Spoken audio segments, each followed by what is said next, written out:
Berjalan kaki itu sampai saat ini kan masih konotasinya lu orang miskin. Kota-kota yang sekarang ini mulai masuk ke era yang namanya walkable city. Kota yang ramah untuk pejalan kaki. Nah, di situ tuh. Kalau mau bicara solusi pencemaran udara atau polusi udara tadi.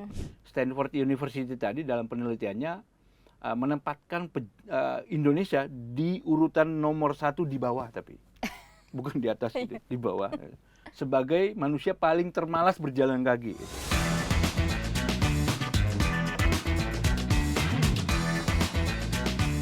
Halo teman-teman History.id, kembali lagi nih sama saya Amanda Rahmadita di Jejak Dokumentasi Podcast. Nah, pas banget akhir-akhir ini kita rame nih ya masalah polusi udara di Jakarta gitu kan. Banyak yang mengkritisi gitu karena polusi udara di Jakarta ini bisa dikatakan polutif gitu, memicu ispa, terus juga tidak layak lah untuk dihirup kan.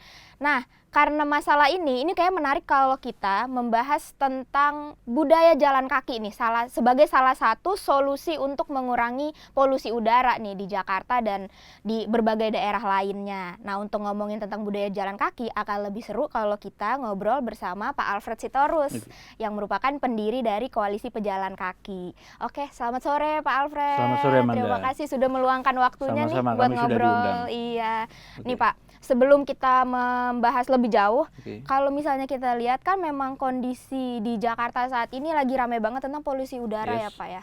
Nah, yang menarik itu sebenarnya jalan kaki ini apakah memang bisa jadi solusi untuk mengurangi polusi udara itu? Oke, jadi gini, kalau bicara polusi udara, tentunya kalau bicara jalan kaki jadi solusi pengendalian pencemaran udara, ini bagian ya, bagian saja. Karena gini, harapannya kita adalah ada yang namanya first and last mile. Jadi ketika kita berangkat dari rumah menuju angkutan umum yang dituju, itu namanya first mile. Jadi begitu first mile-nya kita jalan kaki menuju angkutan umumnya itu point to point. Nah, setelah sampai di tujuan, baru kita last mile-nya itu dari angkutan umum menuju yang kita tuju tuh. Entah itu ke kantor, kemana. Jadi itu first and last mile-nya itu sebenarnya harus dibangun. Jadi ketika kita bicara orang shifting dari kendaraan pribadi, ya bukan kepemilikan loh. Anda silakan beli mobil 10, 20, yang penting Anda bayar pajak, punya parkiran gitu ya. Tapi ketika pemerintah berikan pembatasan, pengetatan pergerakan, bukan membatasi kepemilikan. Gitu. Jadi di situ tuh kuncinya harusnya di situ.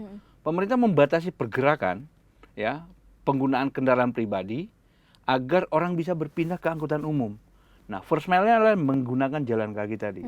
Nah, disitulah sebenarnya kami harapkan political will dari DPRD, DPR pusat, DPRD provinsi, kabupaten, kota, untuk memberikan political will-nya gitu ya, untuk menganggarkan fasilitas pejalan kaki ini, yaitu trotoar. Yang merupakan fasilitas layanan dasarnya pejalan kaki. Karena hak dasarnya pejalan kaki kan ada tempatnya gitu ya. Dia berjalan ya. Itu hak dasar loh. Jadi kalau berkendara itu belum tentu hak dasarnya Anda. Karena apa? Karena berkendara itu kan privilege. Belum tentu semua orang memiliki kendaraan. Tapi kalau orang pasti sudah memiliki kaki.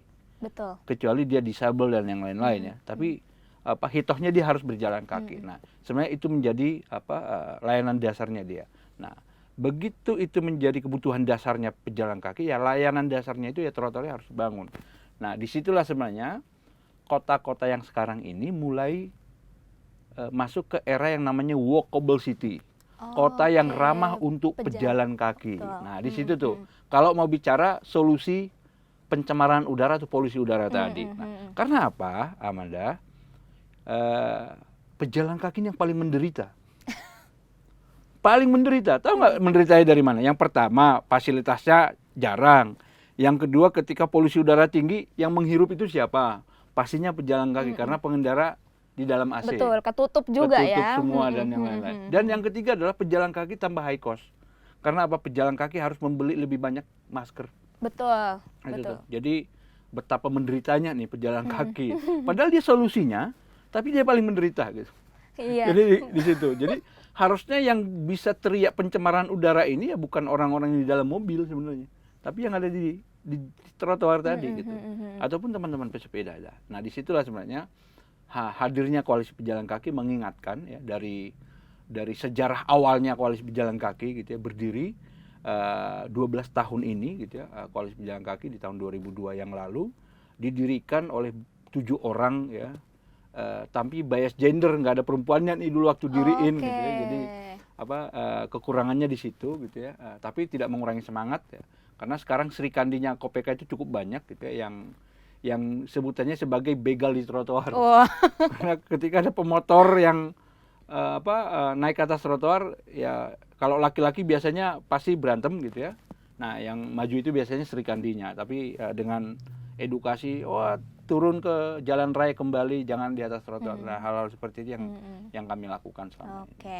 Nah, Pak Alfred, kalau misalnya kita bicara tentang jalan kaki nih Ya. kan tahun 2017 itu sempat ada penelitian nih dari Yes. Stanford University Yes. yang mengatakan bahwa orang Indonesia ini ada di urutan nomor Paling. 1 gitu kan ya, yang malas untuk jalan kaki gitu dari 111 negara tuh Yes. kalau nggak salah. Nah, yang bikin saya penasaran juga Pak Alfred, sebenarnya apakah memang dari dulu budaya jalan kaki ini cukup sulit untuk diterapkan di Indonesia? Kalau menurut Pak Alfred itu gimana sih? Enggak, jadi gini, makanya saya bilang tadi, ketika first mile Olang tidak disediakan, akhirnya masyarakat kita mencari alternatif. Alternatifnya apa? Alternatifnya pada saat itu tahun 2000-an ada yang namanya booming sepeda motor. Oke. Karena apa? Ketiadaan fasilitas kan. Dan tidak ada pilihan gitu. Warga Depok, Bogor, Tangerang, Bekasi, Cikarang mau masuk ke pusat kota, nggak ada pilihan angkutan umum. Nggak ada pilihan trotoar menuju angkutan umum. Nggak ada pilihan trotoar menuju terminal. Akhirnya muncul yang namanya booming sepeda motor.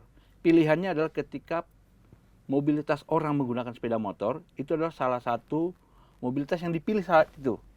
Sebelum Jakarta mulai berbenah ya, membangun trotoar, terus membangun publik transportasi, ada Jaklingko, ada Transjakarta, MRT, Betul. LRT, ada KRL juga, Jabodetabek. Nah, tapi kan itu belum mengakomodir seluruh Jabodetabek. Oke. Nah, ketika saat ini kota-kota mulai berlomba-lomba membangun trotoar, nah disitulah sebenarnya kaum urban tadi, yang tadinya dia di kampungnya berjalan kaki cukup jauh, sekarang ini mulai dikembalikan lagi tuh. Dengan adanya fasilitas layanan pejalan kaki berupa trotoar tadi, dibangun ya, agar budaya yang dari kampung, bukan kampungan loh ya, budaya yang dari kampung tadi, yang kemana-mana tadinya dia berjalan kaki gitu ya, tidak capek gitu ya, tapi ketika di kota, mereka itu harus dikasih pilihan. Kalau nggak ada pilihan, mereka pasti akan berpikir pragmatis. Kredit motor, Oke, kredit betul. mobil, ya, karena mereka nggak ada pilihan tadi. Gitu.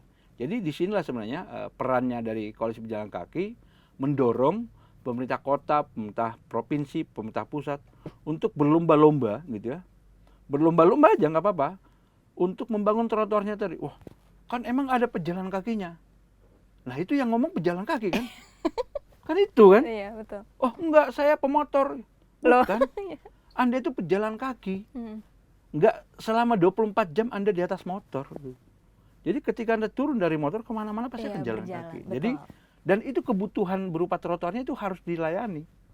Apalagi nih perempuan pengguna high heels. Wah, iya itu. Oh, itu paling menderita Betul. tuh. Nah, yang berikutnya adalah ibu-ibu pengguna stroller yang bawa Iya, anaknya. yang bawa anak. Yang berikutnya yang paling menderita juga adalah lansia. Betul. Teman-teman disabilitas tunanetra, kursi roda dan yang lain-lain. Gitu. Jadi kenapa kami sebut bahwa membangun infrastruktur pejalan kaki itu juga harus mengedepankan konsep inklusif gitu ya. Karena memang harus bisa diakses oleh semua orang, bukan seperti kita aja.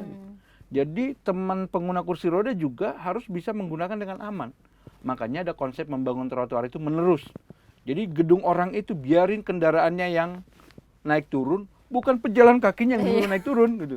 Kan selama ini konsepnya dari awal kita lihat ada gedung, trotoarnya putus, terus naik nanti naik lagi, Iya, turun benar, lagi, naik benar. lagi. Nah sekarang enggak, trotoarnya dibuat lurus, biarkan kendaraan yang naik turun, tapi Oke. pejalan kakinya menerus gitu ya. Jadi konsep itu yang sebenarnya dari awal kita usulkan agar pejalan kaki itu tidak menjadi kelas nomor sekian. Padahal di piramida perjalanan itu pejalan kaki paling atas, pesepeda, pengguna angkutan umum, kendaraan penumpang yang carpooling, terus sepeda motor dan yang lain-lain. Jadi, Oke. nah sekarang piramidanya di sini dibalik, kendaraan pribadi di atas, sepeda motor dan yang pejalan kaki yang di paling bawah. bawah gitu. Jadi ya kita lupa dengan bahwa pejalan kaki yang memiliki hak paling dasar tadi. Itu diatur di undang-undang loh. Oke, nah ini juga menarik ya Pak Alfred, karena kan kalau kita bicara kebiasaan ya, Yes. banyak buktinya seperti yang mungkin sampai sekarang masih bisa dilihat kayak suku Baduy ya. Kebiasaan mereka berjalan kaki itu kan sampai sekarang masih Betul, dilakukan gitu ya. Walaupun ini ada cerita menarik Pak Alfred dari hasil riset terkait pejalan kaki ini, saya menemukan bahwa memang ternyata kebiasaan untuk malas berjalan kaki ini tuh sebenarnya memang bukan warisan masyarakat Indonesia sih, lebih tepatnya Belanda gitu, karena memang mereka kan zaman dulu itu jarang olahraga, Betul. cuacanya panas Yes. gitu ya, dengan pakaian mereka, jadi memang akhirnya mereka memilih naik kereta gitu kan, kereta kuda ya, Betul. tram dan segala macam, jadi jarang jalan kaki. Sedangkan kalau untuk orang Indonesia sendiri sudah terbiasa jalan kaki, Betul, dari jadi awalnya. ya betul, jadi kebiasaan yang harusnya sampai sekarang kita tetap lakukan gitu ya Pak Alfred ya. Ya, jadi kalau merujuk kepada histori yang masyarakat Indonesia awal-awal sebenarnya kan selain kita pejalan kaki ulung kan Indonesia itu terkenal dengan nenekku seorang pelaut sebenarnya. Betul, gitu ya, ya. betul. Tapi pejalan kaki juga gitu. Kemana-mana ya saya masih ingat ya waktu tempo masa kecil itu bukan karena nggak ada kendaraan dan yang lain-lain gitu di pedesaan. Tapi kan kalau bicara 1 kilo, 2 kilo sampai 5 kilo itu kita anggap itu seperti baru jalan kaki gitu. Benar. Baru jalan kaki karena anggapan kita itu dulu ya menuju satu desa tetangga kita itu untuk pesta ataupun untuk berkunjung atau apapun itu ya dengan jalan kaki dulu ditempuhnya karena memang aksesnya ya cukup. Tapi ketika kita bicara di urban gitu ya, kawasan perkotaan gitu. Ya sebenarnya harusnya si filosofi masyarakat yang tempo dulu itu harusnya dibawa gitu. Kalau kita bicara historikalnya masyarakat Indonesia yang dulu gemar berjalan kaki dan yang lain-lain. Tapi kan sekarang ini adalah budaya kita seakan-akan jadi budaya motoris gitu ya. Budaya motoris kemana-mana gitu ya, 300 meter ke supermarket Naik motor. starter naik motor gitu. Padahal dekat gitu ya. Jadi ya kita mencoba ya dari koalisi pejalan mengedukasi ya kalau bepergian ke jarak-jarak pendek 500 meter ya tinggalkan kendaraannya dulu, coba aja berjalan kaki gitu. Nggak apa-apa beristirahat sekali 2 kali nggak masalah kan itu membiasakan ya. Nah ada lagi jawabannya gini, Indonesia itu kawasan tropis, panas, kulit saya nanti terbakar gitu ya, gosong-gosong gitu. Nah pada saat waktu di kampung nggak ngomong begitu ya, tapi kenapa begitu di sini? Nah tapi kita sampaikan bahwa masyarakat Indonesia itu budaya malunya cukup tinggi, pakai payung saja itu mereka malu. Oke. Gitu. Padahal mau panas, mau terik, mau hujan, kan dulu itu selalu bilang warga Bogor, karena Bogor kota hujan. Jadi warga Bogor itu mau hujan, mau panas, mau apapun bawa payung. Gitu. Pernah kejadian sekali di saya ya, laki-laki kok lemah sekali pakai payung gitu. Ini kebutuhan saya. Nah ya benar ya Pak Alfred ya. Itu perempuan loh.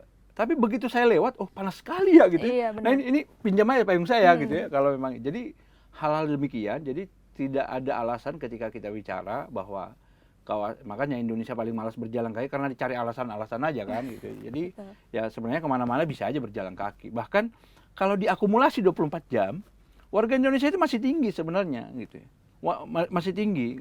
Namun sekarang itu akumulasinya adalah kemana-mana itu pergerakannya pakai sepeda motor gitu. Jadi ya disitulah sebenarnya tergerusnya budaya berjalan kaki di Indonesia yang selama ini kita budayakan kemana-mana. Akhirnya Stanford University tadi dalam penelitiannya menempatkan Indonesia di urutan nomor 1 di bawah, tapi bukan di atas gitu, di bawah sebagai manusia paling termalas berjalan kaki gitu. Jadi harusnya kita bisa melihat ini introspeksi saja, apa saja yang memang yang menjadi challenge-nya kita ketika Indonesia sebagai negara paling malas berjalan kaki warganya. Yang pertama infrastruktur. Gitu. Yang kedua adalah dari sisi regulasinya kita. Gitu. Jadi adanya ego sektoral, ya. Yang ini bikin apa, yang itu bikin apa, yang satu bikin gorong-gorong, yang satu tambal sulam lah trotoarnya itu. Yang hari ini digali, besok lagi ditutup, digali lagi gitu. Akhirnya wujud trotoarnya nggak karu-karuan. Yang ketiga adalah penegakan hukum. Jadi penegakan hukumnya kalau nggak jelas ya nggak tegas, jangan represif ya, tapi tegas ya, dan konsisten ya, akhirnya ya seperti ini ya. Bahkan di trotoar itu banyak yang namanya salmon jalan raya, kalau kami selalu bisa sebut. Tahu salmon jalan raya? Apa tuh Pak Alfred? Pengendara yang lawan arus. Oh, oh betul, karena salmon itu melawan Lawan arus ya, benar. Kalau salmon di air ya, Iya, ini kalau makanya ini saya di sebut darat ya. salmon jalan Iya. raya ya, gitu. Jadi kenapa kami ambil analogi itu ya, ya jangan seperti salmon aja, kerjanya ngelawan arus gitu ya. Jadi karena akan membahayakan dirinya sendiri dan juga orang lain. Benar. Betul. Makanya itu yang dilakukan oleh Koalisi Pejalan Kaki. Oke.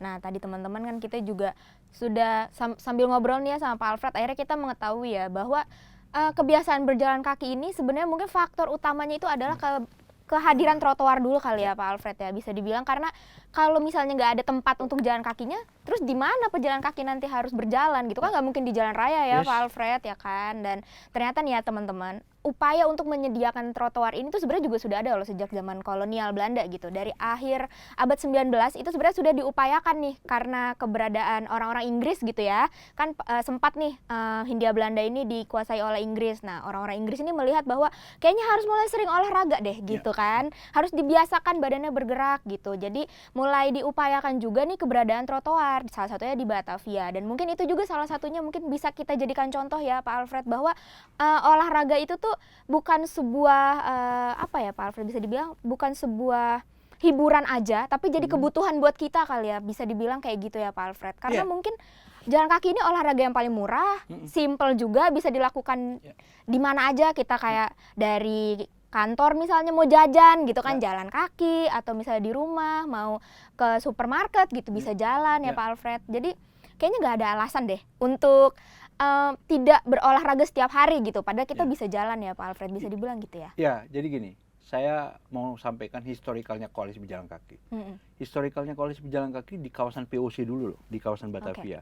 Itu pertama sekali Koalisi Pejalan Kaki datang aksi di kawasan Kota Tua. Awalnya tuh, awal pertama sekali. Itu karena apa? Salah satu inisiatornya Koalisi Pejalan Kaki mengajak anak-anak dan istrinya itu berjalan kaki tamasya ke kawasan Kota Tua. Namun si anaknya, salah satu inisiatornya KPK ini menanyakan ke ayahnya, Pak, kalau motor naik ke atas trotoar salah apa enggak? Nah itu ditanya sama anaknya ke orang tuanya. Nah, Om Antoni ini selaku orang tuanya gitu, pasti akan menjawab itu salah, itu nggak benar, jangan dicontoh. Gitu. Nah dari situlah kita kopi darat. Oke, kita simpulkan, kita datang pertama sekali di kawasan Kota Tua. Karena Kota Tua itu kita bilang bahwa itu adalah simbolnya pejalan kaki. Oke, ini menarik nih. Gimana? Karena simbolnya pejalan kaki, karena apa? Kawasan Kota Tua itu di mana-mana di belahan dunia manapun, itu orang datang mengeksplor kawasan Kota Tua atau Kota Lama itu dengan yang paling nikmat adalah dengan berjalan kaki. Setuju sih saya Pak. Nah betul. Itu tuh. Jadi kenapa kami sampaikan bahwa kawasan Kota Lama, Kota Tua, kota-kota yang bersejarah, karena memang itu didesain untuk orang bisa menikmati kota itu, kota yang lama itu dengan berjalan kaki. Nah, kalau di kita kan dibalik ya. Orang datang ke kawasan Kota Tua ini dalam kendaraan gitu. Kita mau menikmati kota tua itu seperti apa gitu ya. Jadi di situ. Nah, makanya kami juga sangat support ketika Pemprov DKI Jakarta menetapkan kawasan Kota Tua itu sebagai kawasan low emission zone. Oke, ya betul. Kawasan yang rendah emisi. Kan itu nggak boleh tuh ada kendaraan sekarang di sana gitu. Jadi pejalan kaki aja, sepeda gitu ya. Jadi kita juga harapkan di kawasan seperti Taman Mini ya.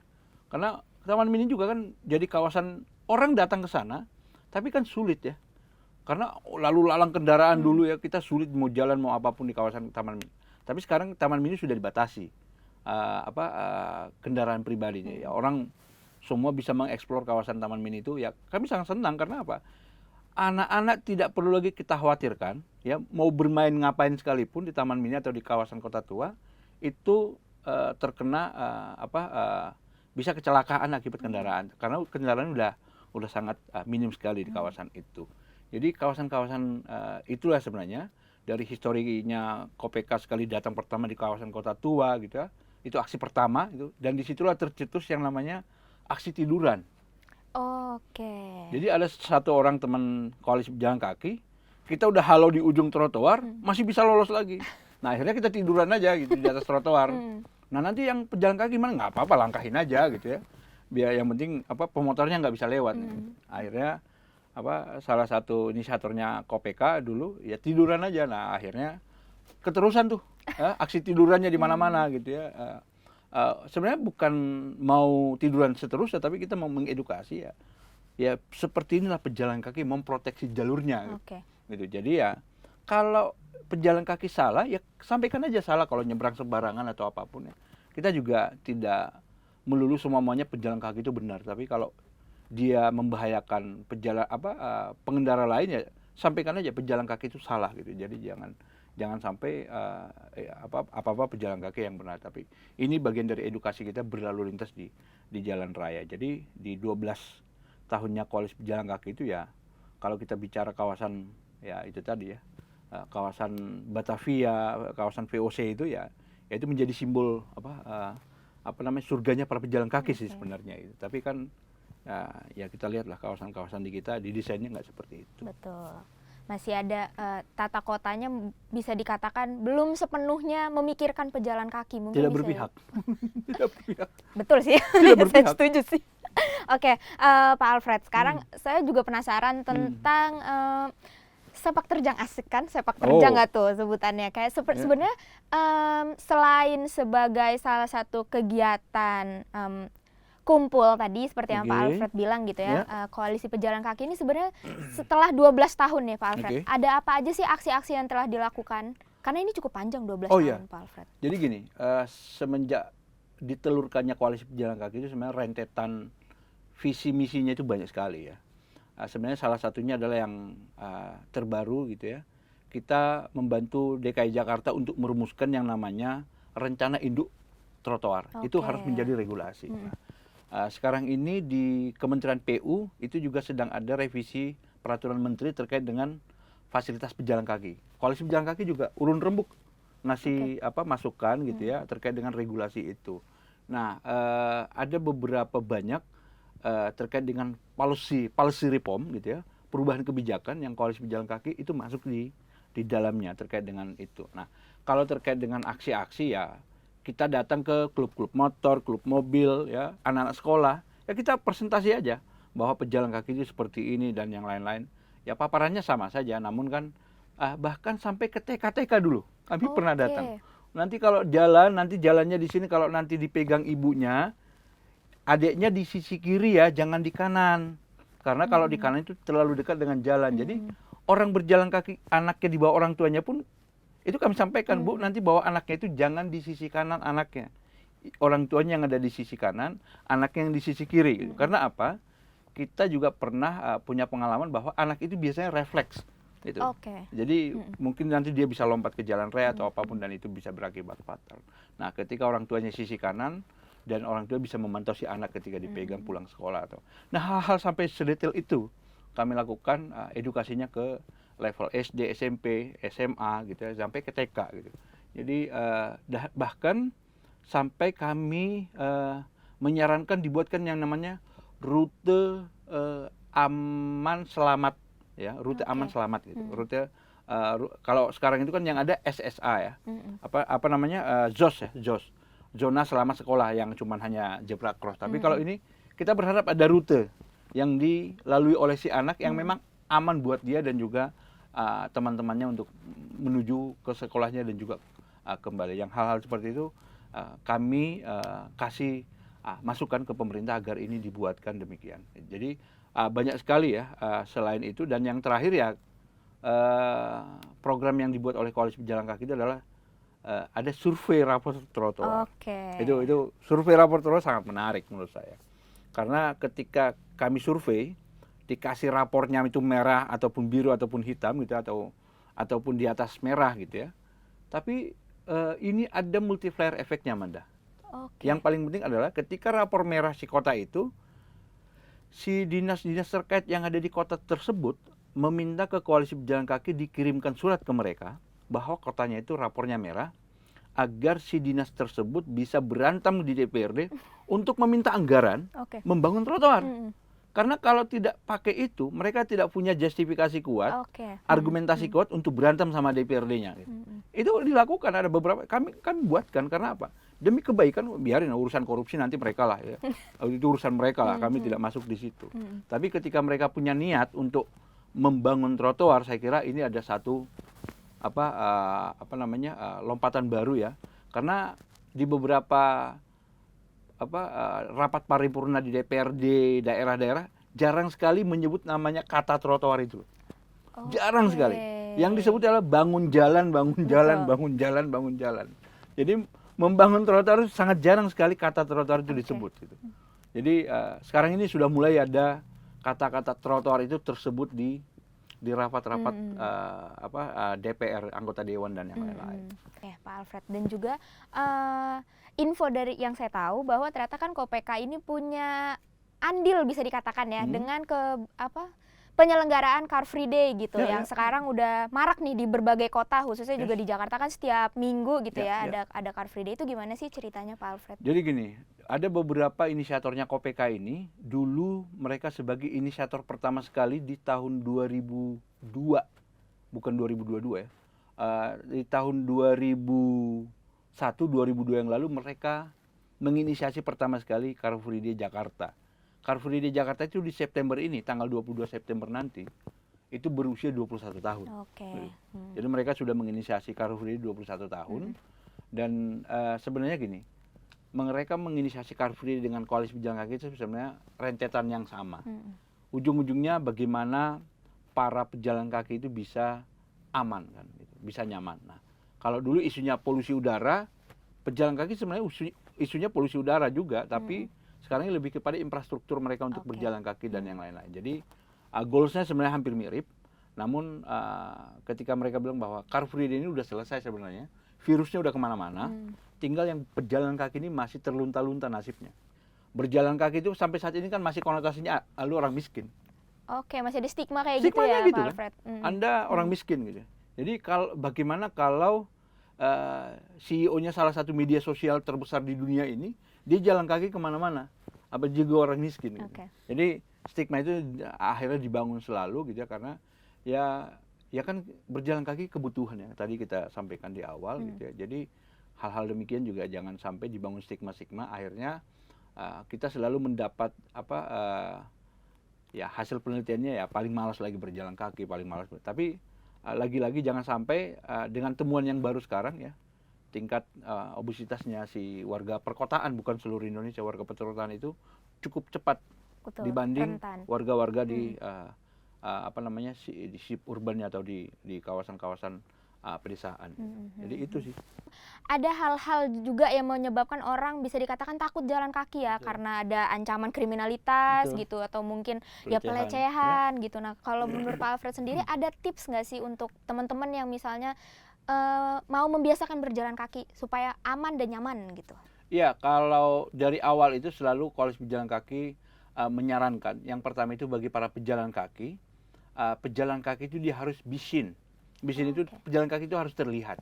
Terutama pejalan kaki itu hindarilah menggunakan pakaian-pakaian gelap. Supaya pejalan kaki itu bisa terlihat oleh orang lain. Itu yang pertama tuh, ya. Terutama saat ini kan di banyak jalan, koridor jalan di kota-kota seperti di Jakarta itu penerangannya kurang.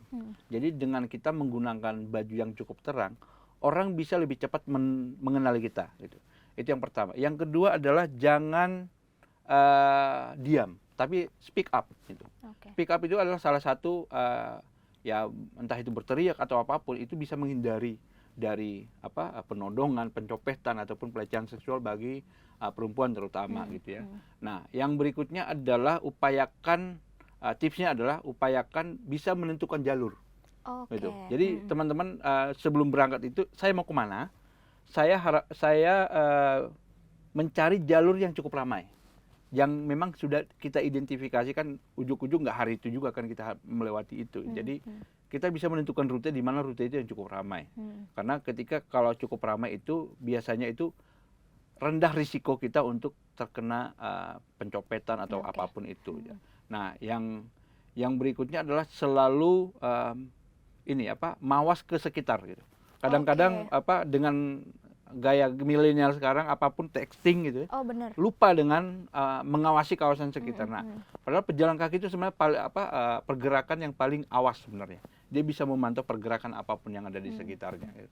Jadi di situ dan ya berikutnya tadi ya jangan sampai diam, jangan mau diam saja, tapi ya buru-buru langsung minta tolong. Jadi itu tips-tips sederhana gitu. Tapi yang paling utama adalah yaitu tadi pejalan kaki mau menyeberang di JPO, JPO-nya jarang ada penerangan gitu ya.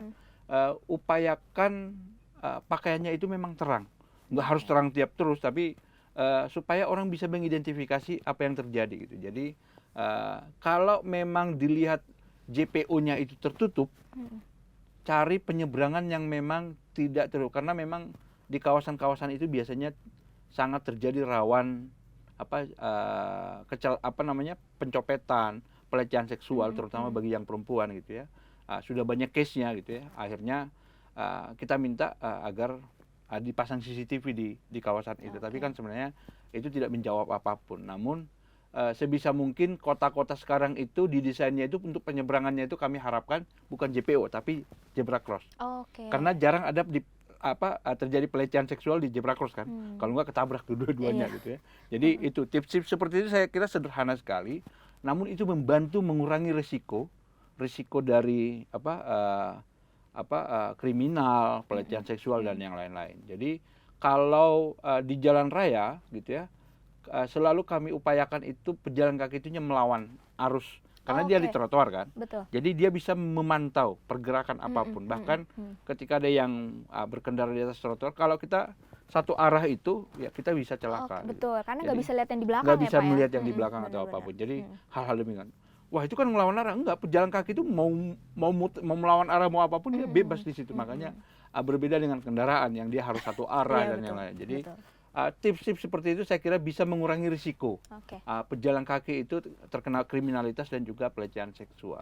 Jadi itu tips yang cukup sederhana agar pola pejalan kaki. Kalau memang ini sediakan lampu penerangan tambahan gitu, karena sekarang kan ada yang kecil-kecil. Jadi itu bisa bisa ditaruh di tas atau dicantelin di tas dan itu bisa dipakai oleh para pejalan kaki. Namun itu kalau di kawasan perkotaan itu ya cukup membantu ya karena trotoar kita banyak lubang-lubang ya gitu. Betul. Jadi sekalian bisa lihat ya Pak ya. Ya bisa melihat ya. Bahkan pakai handphone gadget yang ada flashnya sekalipun kan bisa membantu. Ya itu sangat membantu. Iya Pak. Oke, kalau gitu nih sebelum kita tutup ya teman-teman. Jadi dari obrolan dengan Pak Alfred tadi kita bisa melihat ya bahwa sebenarnya budaya jalan kaki ini bukan sesuatu budaya yang sebelumnya tidak ada ya Pak di Indonesia ya. Ini sudah dari zaman dulu pun sudah menjadi kebiasaan dan seharusnya bisa menjadi kebiasaan juga di masa kini dan jadi solusi, walaupun seperti tadi Pak Alfred bilang ya, mungkin ini bisa dikatakan tahap awal dari mengurangi polusi, tapi setidaknya dari langkah kecil kita bisa menuju sesuatu yang lebih besar ya Pak. Oke, terima kasih banyak Pak Alfred sudah berbincang nih tentang jalan kaki dan juga kondisi Jakarta yang polusi ini gitu ya. Semoga dari obrolan kita tadi bisa menggerakkan teman-teman History.id ya yang nonton untuk kayaknya mulai membiasakan jalan kaki walaupun cuma ke supermarket nggak apa-apa, nggak masalah ya Pak Alfred ya. Atau mungkin bersepeda juga ya Pak Alfred ya. Oke, kalau gitu kira-kira kalian penasaran nggak sih minggu depan atau selanjutnya jejak dokumentasi podcastnya akan ngomongin apa? Tetap standby aja di History.id dan sampai ketemu minggu depan. Dah. Terima kasih.